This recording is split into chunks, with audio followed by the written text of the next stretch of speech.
নবীজি 23 বছরে অর্ধ পৃথিবী ছড়িয়েছে, আর 2024 টু 46 বাকি অর্ধ পৃথিবীতে ছড়াবে। পুরো 7 মহাদেশ 2046-এর মধ্যে ইসলামিক কোরআনিক মহাদেশে পরিণত হবে ইনশাআল্লাহ। আমি বলেছি অনেক মাহফিলে আমার দলিল প্রমাণগুলি, সব মাহফিলে তো সব দলিল বলতে গেলে সময় থাকে না, যাই হোক এখন সেটা তো কোরআনের প্রত্যেকটা আয়াত নিজের জায়গায় বসবে ইনশাআল্লাহ। পার্লামেন্টে কোন আয়াতটা বসবে? কুলিল্লাহুম্মা মালিকাল মুলকি তুতিল মুলকা মান তাশা। হে আল্লাহ, এই সাম্রাজ্যের মালিক তুমি, রাষ্ট্র নয়। মালিক কে? রাষ্ট্রের মালিক কি রাষ্ট্র না আল্লাহ? দেশের মালিক কি দেশ না আল্লাহ? দেশের জনগণের মালিক কি জনগণ না আল্লাহ? 1924 সাল পর্যন্ত মুসলিম বিশ্বের মালিক ছিলেন আল্লাহ, সার্বভৌম ছিলেন আল্লাহ। 24 পরবর্তী গত শতাব্দীতে মালিক বানাই দিয়েছে রাষ্ট্রকে, মালিক বানাই দিয়েছে জনগণকে, মালিক বানাই দিয়েছে দেশকে। 1924 সাল পর্যন্ত ছিল আল্লাহু আকবার, আল্লাহই সর্বোচ্চ পাওয়ারের মালিক। 24 থেকে 24 পর্যন্ত এই শতাব্দীতে ছিল না আল্লাহু আকবার, না রাষ্ট্র আকবার। শিরক, এই যে শিরকটা হয়েছে, রাষ্ট্রকে বড় করে দিয়েছে, জনগণ সব ক্ষমতার মালিক। আস্তাগফিরুল্লাহ, লা হাওলা ওয়ালা কুওয়াতা ইল্লা বিল্লাহ বলেন, নাউযুবিল্লাহ বলেন। আল্লাহ বলেন ইন্নাল কুওয়াতা লিল্লাহি জামিআ। ক্ষমতা পুরোটাই কার? কার? আল্লাহ। এক বিন্দু বিসর্গ, এক ইলেকট্রন, নিউট্রন, প্রোটন, এক গড পার্টিকলস পর্যন্ত ক্ষমতার মালিকানা আল্লাহ ছাড়া কারণে। এই আয়াতটা এখন পার্লামেন্টে বসবে আর ঘোষণা দিবে যে সাম্রাজ্যের মালিক, রাষ্ট্রের মালিক, জনগণের মালিক, ক্ষমতার মালিক, আইন কানুনের মালিক, সব কিছুর মালিক কে? কে? আমরা কি কোরআনের শেষ সূরাটা পড়ি না? কুল আউযু বিরাব্বিন নাস মালিকিন নাস। বলো আমি আশ্রয় চাই মানুষের স্রষ্টা প্রতিপালকের কাছে, মালিকিন নাস, মানুষের যিনি রাজা মহারাজা শাহানশাহ, তার কাছে। কে রাজা? কে শাহানশাহ? আল্লাহ। এখন মালিকিন নাস যে আয়াতটা, সূরা নাসের 2 নম্বর আয়াত, এইটা এখন বসবে বাংলাদেশে ইনশাআল্লাহ। কেমনে বলছি বসবে? টের পান না? দেখেন না? এই যুগ কোরআন তাফসিরের যুগ না, এই যুগ কোরআন দেখার যুগ। এখন দেখবেন, এখন আর তাফসিরের যুগ শেষ হয়ে গেছে। আল্লাহ বলেন ওয়াকুলিল হামদুলিল্লাহ, বলো সব প্রশংসা কার?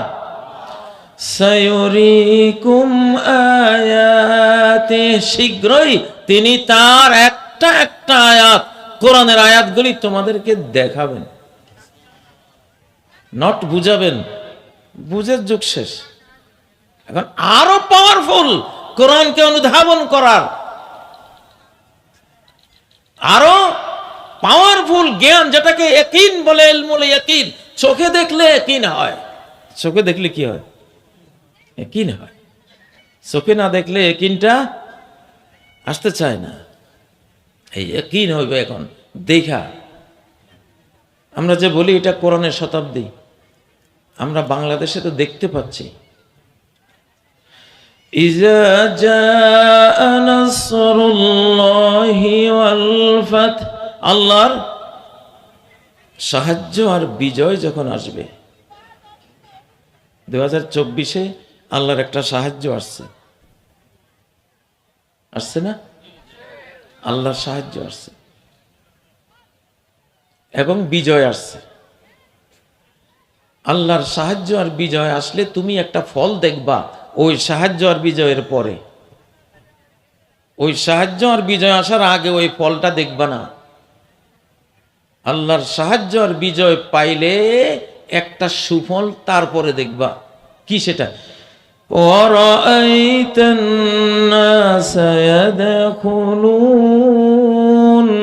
তুমি দেখবা সর্বস্তরের জনতা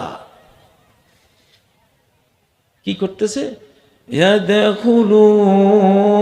প্রবেশ করছে, আসতেছে বানের পানির মতো, ভূমিধস রূপে চলে আসতেছে।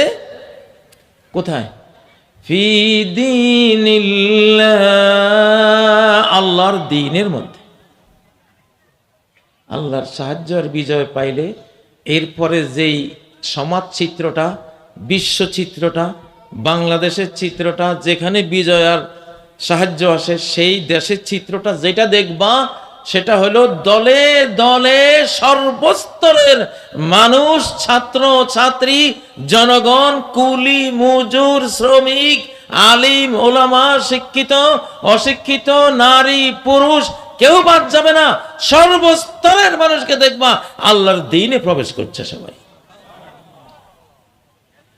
এই আয়াতটা কি আমরা দেখেছি বাংলাদেশে? দেখেছি, জাকসুতে দেখেছি।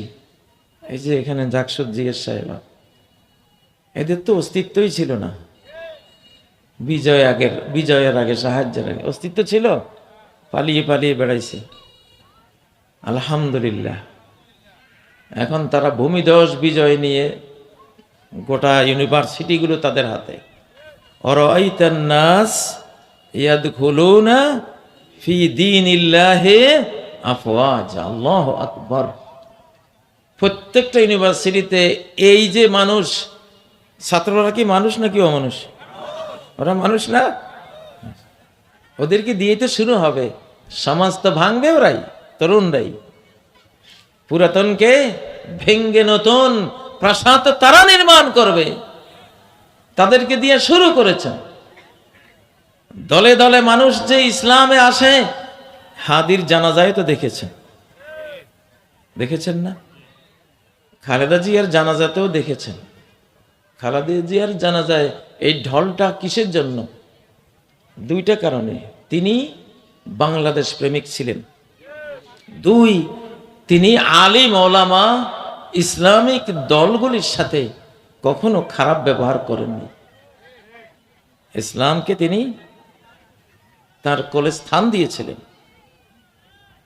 এই আলেমদের ভালোবাসা, ইসলামের ভালোবাসা, যদিও ইসলাম তিনি দিয়ে যেতে পারেননি, কিন্তু ইসলাম ওয়ালাদেরকে তিনি কখনো নির্যাতন করেন নাই, রেকর্ড নাই।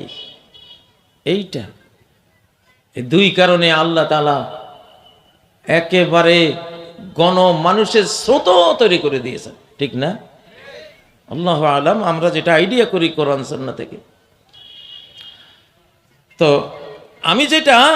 আমি যে আয়াত তেলাওয়াত করেছি, একটু আয়াতে যাব।